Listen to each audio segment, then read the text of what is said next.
Merhaba arkadaşlar, kanalımıza hoş geldiniz. Bugün sizler için iki harika oyuncumuz Elçin Sangu ve Barış Arduç'tan yeni ve güzel fotolar sizler için hazırladık.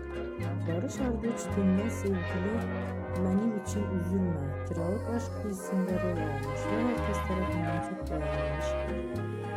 Biz de sizler için onların güzel ve romantik karelerini hazırladık. Bu videoların devamlı gelmesini istiyorsanız da kanalımıza